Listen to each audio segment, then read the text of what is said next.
Bom, Marcos, queria agradecer a sua disponibilidade para a gente poder conversar um pouquinho. E se você pudesse apresentar para quem não te conhece ainda, né? Quem que é o Marcos aí no meio espírita e como Ah, profissional? Carla, bom, meu nome é Marcos Ribeiro, atualmente eu sou psiquiatra da infância e adolescência, também formado pela Unifesp. Atuo hoje em São Paulo e hoje também estou como presidente da Associação Médico Espírita de São Paulo, né? A minha trajetória no espiritismo, ela vem dentro de uma história mesmo da minha família. Meu bisavô já era espírita, sou natural de uma cidade chamada Araxá, em Minas Ah, Gerais. então não precisa Eu, falar mais eu nada, vim né? da região do Triângulo ali, onde é um berço de centro espírita. É verdade. E meu bisavô já era espírita, assim, daquela época em que fazia as reuniões em casas. Uhum. Então tem muitas histórias familiares interessantes no sentido de levar pedrada, de quebrar janela, né, no sentido de perseguição. E isso foi vivendo, assim. Então eu costumo brincar que eu fui meio que a minha gestação foi dentro da casa espírita, e isso hoje faz parte Uhum. integrante da minha vida, da minha filosofia de vida, da minha proposta de vida, Uhum. não só no sentido daquilo que eu acredito, né, e trabalho no sentido de divulgação do espiritismo, do Claro. paradigma espírita, mas também como uma proposta de crescimento pessoal, assim, né? Então isso vem acompanhando assim a minha trajetória. Em relação ao movimento médico espírita, também acho que é uma história interessante, assim, porque eu vinha de família espírita, tinha toda essa ideia, né? E quando eu passei em medicina, em 2011, mesmo que eu fui começar a faculdade, eu morava em Uberaba nessa Aham. época, e eu ficava com a ideia assim, poxa, meu, como é que eu vou fazer chegar na academia, como é que eu vou fazer para trazer toda essa ideia do espiritismo ou da visão mais espiritual para a medicina? Aquela empolgação do acadêmico, E né? muito, e uma angústia de saber como é que eu vou enfrentar tudo isso sozinho, né? Como é que eu vou fazer isso? E aí, por essas coisas da vida mesmo, assim, eu estava em Uberaba, eu tive contato com um livro chamado Cura e Autocura, que é um livro do Aham. André Moreira, e eu li o livro. E a sensação na hora que eu acabei o livro, eu falei assim, cara, se eu fosse escrever um livro, eu É isso queria aqui. escrever esse livro. Então ele já foi escrito. Poxa, eu preciso falar com esse cara, né? Aham. E aí eu tinha o contato de um e-mail ali no final do livro. E aí eu mandei um e-mail e falei, não vai me responder nunca. Quem sou eu? Tipo, eu estava, né, o presidente da Associação Médica Espírita de Minas Gerais, eu nem sabia o que era isso ainda. Aham. Mas eu vou escrever. E aí, para minha surpresa, tipo, no dia seguinte, eu recebo uma resposta muito acolhedora, muito afetiva do Andrei, É típico dele. típico dele, né, da pessoa que ele é, me contando do movimento médico espírita, e nesse ano de 2011 era o ano que aconteceu o Mednesp Ah, em Belo Horizonte. poxa vida. E eu não tinha nem noção que era isso. Isso foi por volta ali de abril do mesmo Aham. ano. Eu falei, cara, eu preciso estar nesse lugar. É lá que eu preciso ir. E ali eu me inscrevi, não conheci ninguém, fui Uhum. sozinho, não sabia de nada. Fui para lá. E nesse Mednesp em específico, assim, durante o evento, alguém em algum momento falou: Ah, se tiver acadêmico, Junta aqui. encontre em tal lugar. É sempre assim, né? E aí, quando eu cheguei lá, a gente tinha mais de 30 estudantes de medicina. Foi quando eu encontrei, assim, meus irmãos hoje de alma, que é meu núcleo mesmo de cuidado, etc., que estão espalhados pelo Brasil Sim. todo. E a partir de lá foi uma trajetória que nunca mais eu me desconectei, porque eu senti que ali era meu lugar também. Poxa, que interessante, né? Você falou do impacto que o Mednesp teve nessa sua jornada. Sim, E a gente sabe que o Mednesp agora 2025 vai ter como tema principal o servir para curar-se. sim. Como que esse tema acaba permeando aí a tua vida? Eu acredito que eu vim de uma criação que incentivava muito isso, né? Mas eu acho que existe muito isso, assim, existe um marco, eu acho que antes do Mednesp e a partir do Mednesp, no sentido que eu encontro um propósito no sentido da minha vida, assim, de Uhum. existência profissional, mas pessoal. E eu acho que a perspectiva do servir, a partir do Mednesp 2025, ele vem não só no sentido de fomentar uma prática que vai de encontro a uma demanda que a gente encontra todo dia e que tem crescido cada vez mais. Então, que a gente olha para o mundo nesse momento de transição, são vulnerabilidades das mais diversas, né? Questões das mais diversas, e a gente precisa criar um movimento de sair um pouco, que eu acho que é uma tendência um pouco nossa, de um movimento mais racional e Uhum. intelectual, para que a gente use tudo isso que o paradigma médico espírita nos dá, que é uma coisa assim excelente, uma grandiosidade que a gente não sabe medir, mas que isso sirva a um propósito de ir em direção ao sofrimento, de ir em direção ao acolhimento, né?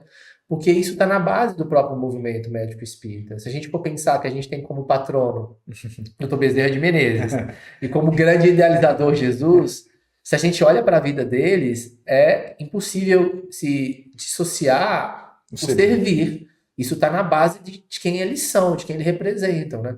Então eu acredito que é um Mednesp que vem de uma forma muito sensível, não só atender uma demanda que o mundo atual pede de a gente se engajar mais em atitudes de serviço, mas também de nos incentivar a se conectar mais a esses espíritos valorosos que a gente tem como exemplo, assim, como nós. Eu acho que passa também por um momento de amadurecimento do próprio movimento médico espírita, né? Em que até para poder se posicionar diante da área médica, não é?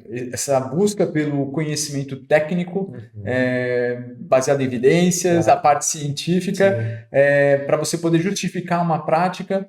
E aí a gente está fortalecendo aquela asa, né, do intelecto. Sim. E agora a gente precisa fortalecer também a outra asa, né? Com certeza. Eu gostei muito de uma fala do Décio, né, que a gente ouviu hoje no evento que a gente estava aqui, falando sobre isso, né, que um primeiro movimento, pensando no paradigma médico espírita, né, como esse movimento, foi o da divulgação. Quão importante foi a gente divulgar isso, produzir os livros que a gente produz, são obras muito, muito ricas, falar sobre isso, criar esse espaço social e também nas universidades, para que isso fosse fomentado e entendido como uma proposta digna, válida, né, importante. Então, acho que a gente cumpriu isso, claro que continua cumprindo e é um ponto importante. Mas a partir disso, eu acho que vem esse movimento agora de, beleza, com esse conhecimento todo, com tudo isso, o que nós vamos fazer por isso, né? Vamos colocar isso para movimentar em direção à dor e ao sofrimento cada vez mais, né? Não porque não esteja sendo feito, porque está, mas eu acho que a gente precisa potencializar essas atitudes de serviço, indo em direção mesmo à dor e ao sofrimento. E quando a gente fala sobre essa parte do servir para curar-se, no aspecto agora para os pacientes, óbvio, né? Todos nós somos pacientes aqui, mas como que isso pode auxiliar os pacientes? Legal, porque eu acho que é uma perspectiva interessante da gente falar, porque às vezes a gente vai falar de servir para curar-se, e claro que existe uma interpretação e é válida a gente pensar no sentido de evolução espiritual, né, de como isso é uma ferramenta importante da gente crescer e aprender, mas existe uma perspectiva também científica de atos de voluntariado, né, do exercício da filantropia, do cultivo do altruísmo. Sim. E isso tem um impacto em desfechos objetivos também. Uma mudança neuroendócrina na pessoa, impactando inclusive a imunidade dela. Aumentando a imunidade, diminuindo a limiar de dor, corroborando com respostas melhores em questão de remissão de transtornos mentais, como depressão e ansiedade. Então, isso é importante porque sai de um campo exclusivo, que não menos importante, filosófico e espiritual, mas também vai para um campo prático, do ponto de vista que, de alguma forma, a gente trabalhar com as pessoas e a gente, no lugar de terapeuta ou de paciente, entender que isso também é uma ferramenta tão importante para o meu equilíbrio emocional, para a minha saúde física, da mesma forma que a gente prescreve uma alimentação saudável, uma medicação, uma atividade física, eu acho que é uma mudança de paradigma muito importante e que vai, sim, colaborar em desfechos de saúde objetivas. Né? Então, tem uma perspectiva do servir para curar-se do ponto de vista de uma jornada espiritual, mas tem uma perspectiva de buscar melhor qualidade de vida. Objetiva. Se não sei, claro que a gente não pode afirmar do ponto de vista curativo, do ponto de vista biológico, a gente não consegue fazer essa afirmação categórica, mas certamente a gente pode afirmar o quanto isso pode ajudar em qualquer processo de adoecimento. Né? Com certeza. E trazendo agora um pouco mais para a sua prática, né, como médico psiquiatra, e quem atua na infância, como é ter esse olhar para um público tão especial quanto esse, mas na visão médico-espírita? Legal. A gente tem um axiomazinho na psiquiatria da infância que a gente sempre brinca que não é psiquiatria da infância, é psiquiatria da família. Da família, né? Que não tem como a gente olhar para a infância sem olhar para a família. Mas tem uma perspectiva muito interessante dessa pergunta sua, que eu acho uma coisa muito legal da gente pensar. O primeiro ponto, a gente entender, até mesmo do ponto de vista psiquiátrico, físico, assim, que o cérebro nosso, quando a gente nasce, ele não nasce pronto. Ele é constituído, ele é formado. Se a gente pegasse uma criança, por exemplo, né, num modelo hipotético, e desse todos os requisitos de alimentação, de existência, deixasse ela sem nenhum convívio humano, e a gente fosse ter o contato com ela depois, uns 20 anos, a gente dificilmente reconheceria um humano assim. Porque o cérebro não tem inato, intrínseco nele, essas funções. Ela se dá através da construção da relação, seja com outro indivíduo, com a família, com o ambiente. Claro que isso depois vai sofrer, vamos dizer assim, do ponto de vista espiritual, as questões que o próprio espírito traz de bagagem, mas vamos dizer assim, o caminho, ele está ali formado pelos estímulos. Então, se desde pequeno a gente vai construindo uma visão de importância para com o outro, da importância para com a sociedade, da importância de você fazer algo em direção também não à necessidade de outra pessoa, que não só a sua necessidade, isso vai criando um substrato, do ponto de vista neural mesmo, para que quando eu me defronte com outra situação em que isso é requisitado, eu tenha um senso de importância disso e a habilidade disso. Agora, se eu vou construindo dentro de inputs, vamos dizer assim, de estímulos, desde pequeno, uma visão centrada na satisfação somente das minhas necessidades pessoais, dos meus desejos, uma indiferença em relação à importância do outro, da necessidade do outro. Quando eu me defrontar com isso no mundo, não tem essa via neural, né? Eu não tenho esse recurso, né? E, claro, assim, isso vai gerar mais dificuldades. Então, pensando do ponto de vista da infância, eu acho que isso é um movimento importante para a gente entender que isso não é algo dado por si mesmo, né? Claro que cada espírito vai trazer as suas inclinações. Às vezes, espíritos trazem um movimento já em direção ao altruísmo. Enfim, que bom, né? Mas a gente está falando aqui do geral, e isso precisa ser construído, isso não vai ser dar por um estralar de dedo. E quando a gente pensa, né, planeta Terra, que é um planeta de provas e expiações, e é importante a gente ter essa noção, né, para não errar as expectativas. Né? Olha, nós já estamos aqui. O quanto que é importante, e tem até um papel talvez profilático, né, eu ter essa aproximação das crianças ao bem, né? À fraternidade, como você falou. Até a gente está falando aqui de uma neuroplastia, né? Eu estou construindo outras vias cerebrais onde existe uma possibilidade ali, né? Que mais para frente isso pode ser útil para ela. Mais ou menos por aí? É bem por aí, assim. Eu costumo dar um exemplo que é mais ou menos o exemplo de uma mata fechada, assim, né? Então, se a gente chegou numa mata fechada, a gente vai criar um caminho, vai pegar machado, um monte de coisa, vai gerar uma dificuldade danada. Abrir aquela picada. Depois você vai passando aquele caminho, de determinado ponto, não cresce nem mato ali. O caminho já se fez. Sim. Tá pronto. Ele é muito mais fácil de percorrer. Se eu desejo criar uma outra via, eu vou ter todo um trabalho de novo para fazer isso. Só que tem um porém, assim, quanto mais avançado na idade, mais densa vai ficando a mata. Fica mais difícil de criar esse caminho. Então, assim, se eu tenho um caminho que foi criado nisso, quando vem uma necessidade, esse caminho ele é mais fácil de ser percorrido. Se não, eu posso até construir isso em qualquer momento da nossa vida. A gente não está fadado ao que a gente foi na infância, isso é importante deixar dito. Mas existem outras barreiras que vão gerar maiores desafios. Então, se eu estou falando de um espírito que vem dentro de um processo de aprendizado, e ele traz dentro dele já dificuldades nesse campo, vamos dizer assim, do egoísmo, do orgulho, da dificuldade de olhar para o outro, e eu ainda não criei esse caminho, isso vai ser muito mais difícil. Se o caminho está lá, pode ser que isso gere um balanço e facilite algum aprendizado novo. Eu acho que aí a gente traz, né, essa orientação, inclusive, para os pais, ou se você é tutor de crianças, a importância de aproximar essas crianças de experiências ligadas, né, à caridade, por exemplo. Né? Com certeza, assim, porque isso vai constituindo esse caminho, assim. E um pouco daquela ideia que a gente está fazendo. Quando a gente está no lugar de cuidador, de terapeuta, de evangelizador, isso vai sendo considerado como um instrumental para aquele espírito, quando ele tiver uma necessidade, ele possa entender a relevância disso. Agora, o que eu vejo muito, às vezes até no consultório, às vezes, e aí não é nem um sentido de julgamento ou disposição, uma constatação. Não houve um investimento nesse sentido, e aí quando a coisa se complica, a gente quer trabalhar essas coisas, mas aí tem outras barreiras que vão surgindo. Assim, né? E aí é importante a gente ter essa percepção, né, do quanto que é fácil a gente entrar no piloto automático, né, e o quanto que é importante eu estar consciente do meu papel, né, diante das crianças. Não dá para eu construir uma família, né, ou conduzir crianças se eu estiver no automático. Com certeza. Eu não vou me lembrar agora da referência, né, da bibliografia, mas é algum livro do Chico, depois eu preciso consultar, que fala um pouquinho de que ele fala como se fosse uma previsão do futuro, né? Ele fala assim, no futuro haverão cursos para pais, no sentido daqueles que desejam ter filhos, né, ou construir uma família. Por que é isso? Porque é um aprendizado mesmo, né? É uma construção. Também eu acho que a gente não precisa ficar no lugar assim de culpado, né, no sentido porque ninguém nasce pronto nesse lugar. E graças à misericórdia divina, né, Deus, assim, a gente vem crescendo e avançando, inclusive saber aquilo que ajuda, aquilo que não ajuda, aquilo que funciona, aquilo que não funciona. E a gente vai avançando e se apropriando desses recursos, né? Mas precisa ter uma intenção, assim, uma vontade, né? E aí a gente volta àquela temática do servir para curar-se, né?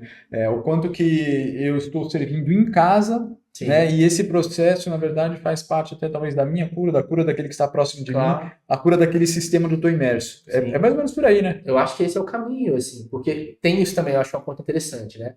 Quando a gente vai pensar em servir, e eu acho que essa fala serve principalmente pra gente espírita, assim, a gente pensa em servir e a gente já coloca a pensar, assim, vem a primeira coisa que vem na cabeça da gente às vezes, né? Ah, vou criar um orfanato, Ou entregar vou entregar um hospital. Geralmente são coisas grandiosas, comida vem depois, assim, né? Primeiro vou criar algo fantástico, né? Mudar o mundo. Mudar o mundo, assim, como se isso fosse um sinônimo do que é mais importante.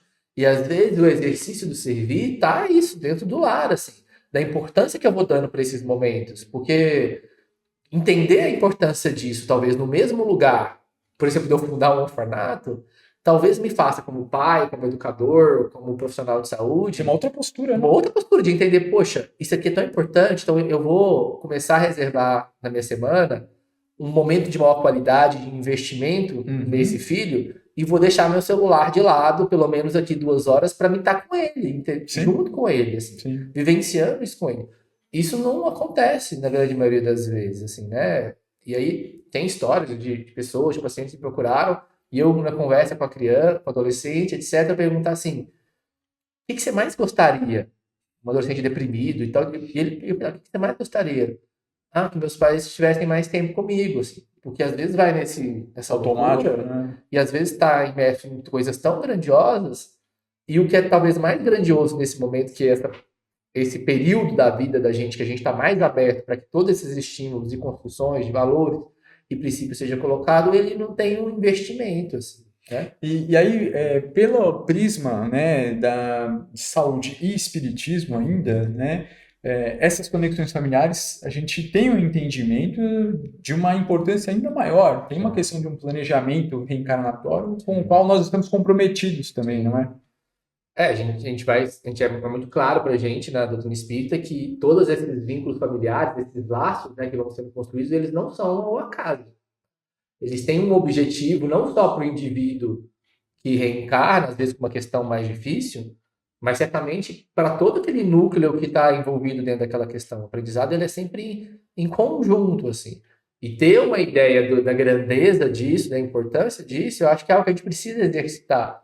Porque a gente nem sempre é muito claro, e eu falo me implicando nisso mesmo. A gente vai se imergindo assim, nas demandas da vida, do dia a dia, e a gente não para pensar. E aí eu acho que, fazendo esse link, né, momentos como esse, como o Medness, por exemplo, em que a gente para pensar, refletir sobre isso vai cultivando esse lugar, porque, desculpa, eu acho que é esse lugar assim de cultivo. Não é algo que simplesmente eu conquistei e pronto, acabou. Eu preciso regar isso constantemente nesse exercício de manter essa trajetória, essa picada, vamos assim, aberta. Só que eu preciso passar por lá. E aí eu acho que o Medness também cumpre essa função, assim, né? De um espaço, de um momento onde a gente vai se fortalecendo naquilo que a gente acredita, almeja, deseja, aprendendo coisas novas também, refletindo sobre coisas que a gente não tenha pensado, e ali a gente vai se instrumentalizando, assim. Mas é algo que a gente precisa ir sempre buscando, assim, né?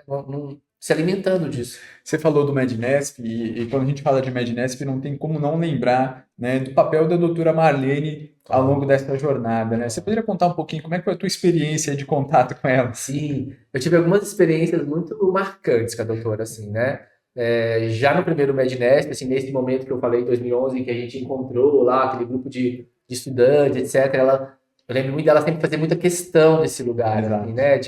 Desse lugar dos acadêmicos, desse lugar dos jovens, daqueles que estavam chegando, né? Ela sempre tinha um carinho muito grande por tudo isso, né? E ao mesmo tempo sempre muito firme, muito correta, né? Assim, determinada naquilo, abnegada naquilo que ela queria fazer, etc. E no começo da aproximação com ela, eu tinha mais essa imagem, né? Que precisava ser para liderar tudo isso, né? Pelo amor de Deus, era muita coisa. E aí eu tive uma experiência muito legal, ela em 2013, que foi num simpósio em Portugal. Eu tive a oportunidade de ir para lá, representando o departamento acadêmico naquele momento. E aí eu tive um contato mais íntimo e muito mais próximo com ela. E nessa viagem eu tive contato com uma outra doutora também, assim, Aham. amorosa, acolhedora, brincalhona, né, que sentava, contava uma piada, falava coisas de vida, se abria ali também nas próprias Sim. lutas, nos próprios desafios. E isso engrandeceu ainda mais a minha admiração pela pessoa que ela era. Porque eu via que a capacidade que ela tinha de toda a trajetória dela e ainda assim fazer tudo que ela fazia. Então, minha admiração por ela a partir dessa viagem, até pela aproximação que a gente teve, foi gigante, assim.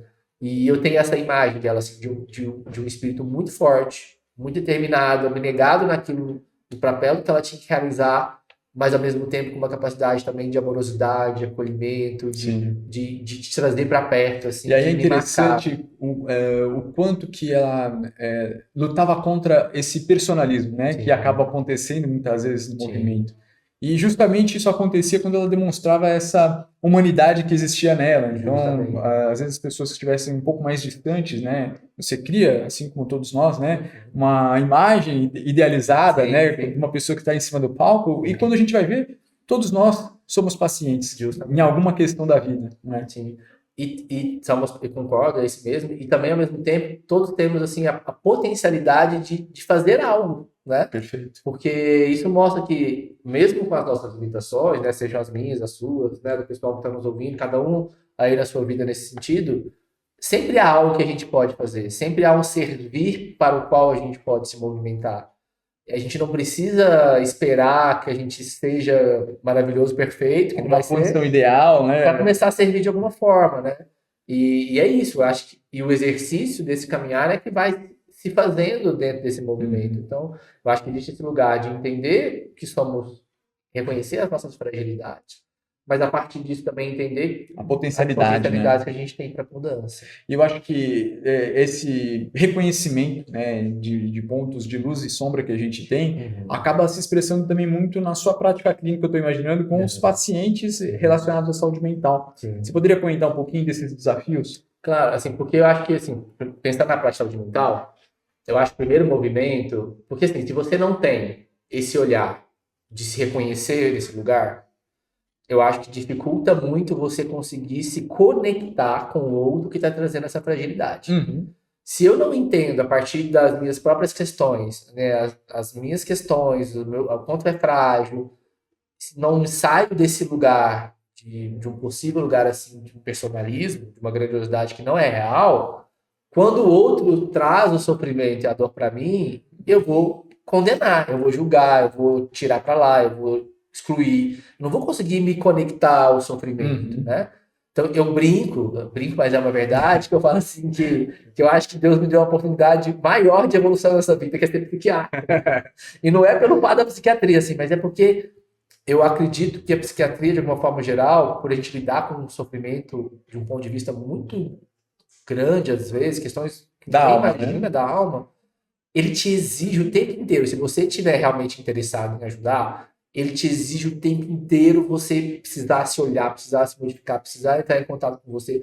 Então, assim, ou você faz isso, É, ou você não vai viver de psiquiatria. sim. Então, é uma coisa assim, você não tem pra onde fugir, né? Ou você olha e vai rever suas próprias questões, olhar Sim. para a sua própria dor O quando a que dor nos do torna um outro. profissional ainda melhor, né? Com certeza. Eu acho que isso te possibilita caminhar para se tornar um profissional melhor, né? De Uhum. construir isso. Mas é um desafio, assim, e não, eu não vejo outro caminho senão mergulhar nisso, né? A gente observa um crescimento, né, uma série de doenças relacionadas à saúde mental, e principalmente na infância. Uhum, Como que é o olhar, né, por esse paradigma mais amplo, uhum. né, considerando esse crescimento tão grande de tantas doenças relacionadas à infância? Legal. É interessante olhar para isso, se a gente vai. Primeiro que o Espiritismo é tão interessante nesse sentido, que se a gente vai lá na Obras Póstumas, tem um parágrafo do Kardec que ele já previa isso, né? Não pode ter nó. E ele vai falar desse momento de conturbação, né, social, em que as coisas parecem estar tudo uma loucura, assim. E ele fala o quanto a gente notaria um aumento do adoecimento mental ele fala diretamente dos casos de suicídio, de autoextermínio, e ele fala principalmente nos jovens e crianças, assim, né? Que é o que a gente está vivenciando hoje. E de uma forma ele traz isso como essa crise da humanidade, assim, porque os valores estão sendo todos mexidos, né? E muitas das vezes a gente não tem, muitas famílias, algumas pessoas não têm um caminho, um alicerce para entender para onde caminhar nesse sentido, e isso se esbarra com os próprios conflitos que a gente vai trazendo das nossas próprias experiências passadas, e às vezes é um caminho meio tenebroso, né? Então, mas que eu entendo que é um processo. Por que eu estou dizendo isso? Porque eu também não tenho uma visão pessimista sobre isso. Claro. Não no sentido de ignorar essa realidade e da gente buscar olhar e mudar, né? Eu acho que essa mudança parte das relações familiares, principalmente, né? Assim, como um todo, né? Mas tem uma perspectiva que eu gosto muito, que é de um pensador indiano, que ele fala da perspectiva do mundo como um quarto escuro, assim, né? Então, à medida que a gente vai evoluindo, a gente vai criando luz sobre alguns detalhes, sobre algumas questões, é como se a gente fosse girando esse interruptor, assim, um difusorzinho, e aquilo vai aumentando a luz do quarto. Só que à medida que a luz vai se fazendo, eu começo a notar coisas que eu não notava antes. Então eu só esbarrava naqueles móveis. De repente eu vejo a teia de aranha que eu não vi, eu vejo a poeira, eu vejo coisas que passam a me incomodar, não porque não estavam antes ali, mas sempre esteve, não estava na minha atenção. Então, eu acredito que a gente está avançando, mas coisas que antes a gente negligenciaria e não olhava, não se indignava, não se importava, passam a nos incomodar muito. E esse incômodo, ele que catalisa que a gente busque as soluções. Sim. Então, eu acho que essa realidade, ela está mostrando, dizendo o seguinte, olha, da forma que a gente está caminhando enquanto humanidade, não está rolando, não está dando certo. Ou a gente revê o que é realmente importante enquanto sociedade, enquanto família, enquanto valor, ou enquanto princípio, ou a coisa não vai caminhar. Então, eu acho que a dor, nesse sentido, ela acaba também trazendo uma necessidade de reflexão sobre a vida da forma mais ampla possível. Assim. Existe muito tabu, né, na saúde mental, de forma geral, e eu imagino o quanto que isso é ainda mais presente quando a gente fala da saúde mental em crianças. Legal. Por exemplo, depressão. Depressão, como assim criança vai ter depressão, né? Você poderia comentar um pouquinho sobre isso? Legal. Eu tenho algumas brincadeiras sobre isso, assim, né? Eu costumo dizer que, como psiquiatra da infância e adolescência, que é o último lugar onde a criança chega. Porque, assim, já passou por muito... Se no adulto já é difícil procurar um psiquiatra, imagina a gente levar o nosso filho no psiquiatra da infância, né? Tipo assim, é porque ou o negócio tá muito ruim, ou tem que ter uma abertura, um conhecimento muito grande para isso, assim, porque todas as hipóteses são talvez mais atrativas do que a ideia de entender reconhecer que existe um problema, né? Uma questão que precisa ser cuidada, né? Mas o que a gente sabe do ponto de vista mesmo da psiquiatria da infância, da ciência, é que isso é uma realidade como qualquer outra, assim. A infância vai ter as suas particularidades em relação à manifestação e apresentação dos sintomas, que modificam, né? Então, a gente não vai ter um quadro de uma depressão na infância da mesma forma que ele se apresenta no adulto. Mas a gente tem isso bem estabelecido e os prejuízos e os riscos que isso pode trazer, se não cuidado, se não olhado, se não tratado. E aí os fatores de risco assim, para isso são diversos, assim, tanto do ponto de vista constitucional do próprio indivíduo, sejam eles de hereditariedade, outras questões que envolvem a vida da própria criança, do próprio adolescente, como também as questões do ambiente, as relações, etc. Então a gente sabe que é uma questão multifatorial, mas a gente sabe que existe, né? A gente vê isso diariamente, trabalha com isso toda semana, a gente sabe o prejuízo e a dor que isso pode trazer para um indivíduo que está passando por isso, para uma criança, um adolescente, que está passando por esse lugar, e a gente sabe quão precioso é a gente cuidar disso. E quando a gente fala cuidar, sabe, Leandro? Eu falo isso muito com os pais. Isso não necessariamente implica na medicação. Vai para além disso. Para além disso. Pode ser a medicação e ela pode ser muito útil. A gente não pode ter resistência porque salva vidas. Claro. Né? Mas não é só isso. Né? Existem várias questões de cuidado, principalmente na infância e adolescência, que são tão importantes e significativas quanto a própria medicação. Né? E se a gente for olhar, né, para a saúde mental na criança, e eu estou provocando isso porque nem sempre a gente consegue trazer essas discussões, como seria essa visão de uma abordagem médico-espírita, né, para a saúde mental da criança e do adolescente? Legal. Eu acho que tem várias perspectivas, né? Primeiro, acho que o que muda muito é a perspectiva do olhar de quem está cuidando. Porque, assim, Quando se apresenta uma demanda de saúde mental de uma criança, e eu tenho uma perspectiva de, vamos dizer assim, da minha crença, né, do espírito imortal, não necessariamente isso vai se implicar em eu recomendar determinada prática ou Claro, não. Mas tem um jeito, uma postura interna de olhar para aquilo que diferente me disso. ajuda a cuidar. Então, eu já me peguei várias vezes diante de algum quadro, principalmente com adolescente, às vezes, que a gente tem quadros muito difíceis, assim, inclusive de uma certa resistência do próprio paciente, né? Uhum. Uma postura, às vezes, assim, mais confrontativa mesmo, A rebeldia, acusatória, né? de frente com você, enfim, às vezes de xingar, de tudo quanto é Sim. nome. Se a gente não, para mim, assim, se eu não tivesse essa perspectiva, acho que dificultaria muito eu me manter no lugar, de entender, de olhar aquilo como um sofrimento, como uma dificuldade. O entendimento de que por trás de tudo isso existe um espírito em evolução e Uhum. aprendizado, isso muitas vezes me acalma o coração, assim, e me abre para eu não me conectar com um sentimento de raiva, né, ou de Sim. frustração, e começar a me questionar internamente, cara, como é que eu posso ajudar Uhum. esse É uma espírito, questão assim? da postura, né? Do atendimento, né? Sim. E, claro, assim, dependendo da abertura do indivíduo, eu acho que tem ferramentas que a gente pode utilizar, Uhum. né? Desde o passe, da evangelização infantil, que nem se fala, Uhum. né? Desse ponto de vista da formação, da mocidade e outras estratégias. Então, eu lembro de alguns casos, assim, de alguns pacientes, em que eu falava com os pais assim, olha, quando o seu filho dormir, quando ele estiver dormindo, já tiver um sono mais profundo, senta ali na cama, né? Faz um cafuné, passa a mão na cabeça dele e conversa com ele, Uhum. com o espírito mesmo, que vai estar Sim. te ouvindo. Sim. E fala para ele, assim, principalmente do seu amor, do seu carinho, do quanto ele é valioso para você, de quanto você está feliz por tê-lo na sua vida, do que você, como você gostaria que ele encontrasse o caminho dele e construísse ali o que você deseja. Uma conversa sincera de coração com Uhum. coração. E a gente às vezes não tem a noção do quanto isso é E o modificador. quanto isso impacta, né? Se não de uma forma objetiva, assim, claro que eu não espero que o filho vai acordar no outro dia, né? E de repente mudou da água Zerou. para o vinho, zerou. Mas a gente está falando de uma educação da alma mesmo. Assim, a gente Sim. não sabe o que isso vai representar na trajetória desse espírito, assim, né? Uhum. Talvez os frutos não vão ser colhidos agora, Uhum. mas não tem como. Se é uma atitude sincera de entrega, de amor, não tem como a gente entender que isso vai passar Batido. batido, que isso não vai ter significado nenhum na vida daquele espírito, né? E claro, isso vai exigir um contínuo, né? Tipo, não é Uhum. um dia que eu vou lá e fazer isso. Eu vou criar essa habilidade, esse hábito, né, de fazer isso, assim. Então, eu acho que a gente tem formas mais diretas de agir nesse sentido, a partir da abertura de cada um, e se fizer sentido para cada um, e formas mais indiretas, assim, porque às vezes, tá, beleza, é um adolescente que não quer saber de nada, não quer ir no centro, etc. Os pais não conseguem mobilizar, por exemplo, mas eu tenho esses recursos que eu posso Sim, fazer, né?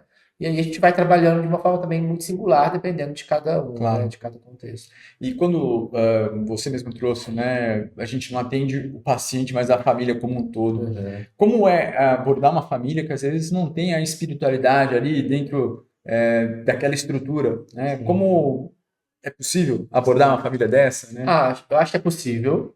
Eu acho que tem algumas barreiras, às vezes, que são maiores nesse sentido.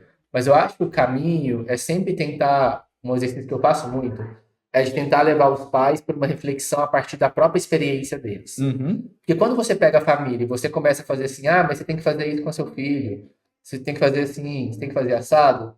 Em geral, quando a gente recebe alguma coisa assim, a gente se Já, recua e se já fecha, passa, né? É uma crítica, é difícil, claro. sente às vezes como uma crítica, é difícil de lidar com isso.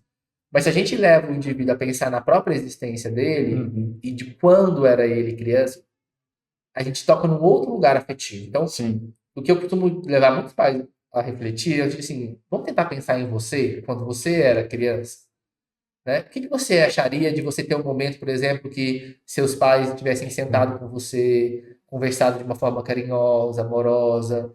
Qual a situação que você viveu em que você ficou muito magoado, assim, que você sentiu muita falta dos seus pais? Uhum. Como que você acha que teria sido se seus pais tivessem agido Tivesse- assim com você?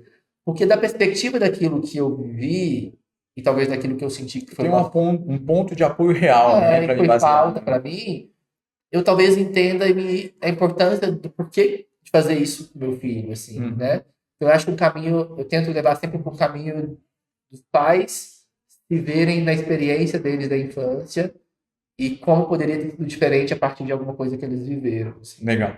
Você estava falando, né, agora há pouco sobre as diferentes formas, né, de criação e de sistemas familiares que você tem que lidar no dia a dia. Sim. Você poderia explicar um pouquinho para nós aqui como que são esses diferentes modelos que existem? Legal.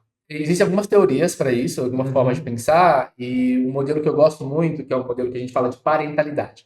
Parentalidade, na verdade, é o estudo, por exemplo, das relações entre pais e crianças. Uhum. Não só do modelo dos pais para com as crianças, mas também da relação das crianças para com o modelo dos pais. Certo. E a gente, dentro da psiquiatria infantil, da ciência do comportamento, de uma forma geral, a gente tem se debruçado, a gente não, assim, a ciência tem se debruçado muito sobre aquilo que pode ajudar e aquilo que não pode ajudar, aquilo que protege e aquilo que não protege.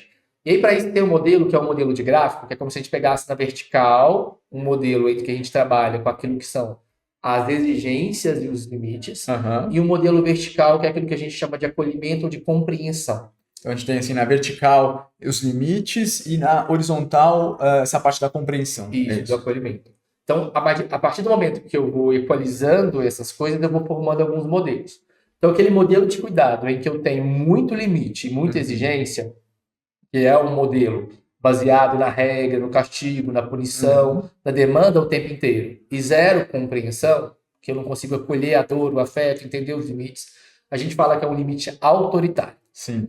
Aquele modelo em que eu não tenho nenhum limite, zero de limite e zero de compreensão, é um modelo que a gente chama de um modelo negligente. Aquele modelo em que eu tenho zero de limite ou pouca regra e muita acolhimento e muita compreensão, é um modelo permissivo. E o modelo em que eu tenho um certo equilíbrio entre exigência, limite e acolhimento é um modelo que a gente chama de autoritativo. Os modelos que vão mais na... E assim, isso não é tão sempre uma coisa dividida dessa forma, é um espectro, vamos pensar assim, né? Vai caminhando. Mas os modelos que tendem a ser de uma forma mais autoritária, negligente ou permissiva, a gente sabe que eles vão gerar mais dificuldades e eles são, às vezes, fatores de risco para desenvolver algumas alterações de comportamento, mais importantes, até adoecimentos mentais. Né? E o modelo que tende a equilibrar essa questão do limite e da compreensão, que é o modelo autorativo, ele não só é um fator de proteção, como ele é um fator de aumento de crescimento de habilidades socioemocionais, desenvolvimento de resiliência, etc.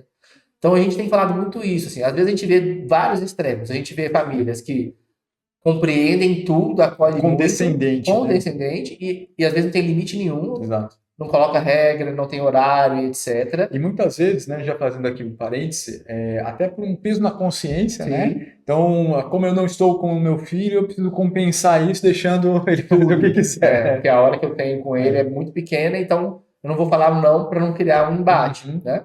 E isso vai criar dificuldades importantes lá na frente, com certeza, né? Aquele modelo também que não compreende, que fica só na exigência, eu tendo a criar um perfil de comportamento também vai no sentido de uma rigidez, segurança, né? Uma rigidez, um perfeccionismo o tempo todo daquele indivíduo, uma sensação de sempre estar em falta de algo, que nunca se sentir completo naquela questão. Então, é um modelo que acho que nos ajuda e aí a gente faz esse mesmo exercício, né? Da gente olhar para onde a gente está nesse modelo e a partir disso a gente pensar quais as habilidades que eu preciso desenvolver, quais os recursos que eu preciso ter, ou para me caminhar mais na questão da habilidade do limite, etc., ou mais da compreensão. E aí a gente vai criando um modelo melhor, assim, um aprendizado mesmo. E aí nós estamos falando, na verdade, de educação para o espírito. Sim, né? Então, a partir do momento que eu olho para os meus filhos e vejo ali espíritos, né, imortais, e eu posso observar algumas tendências de um e de outro, talvez eu tenha que ajustar que para este meu filho, talvez eu tenha que agir de um jeito, para aquele meu outro filho, talvez eu tenha que agir de um jeito diferente. Justamente. Também é isso, né, que a gente tem que fazer. Totalmente. Assim, eu no momento eu não tenho filhos, né? Mas eu vejo os pais todo o tempo, e a gente está sempre lidando, assim, quão é desafiador isso, assim, né? Porque não é fácil, imagina, né? Porque são, às vezes, personalidades intrínsecas muito diferentes, e vão exigir abordagens e habilidades muito diferentes, assim, né?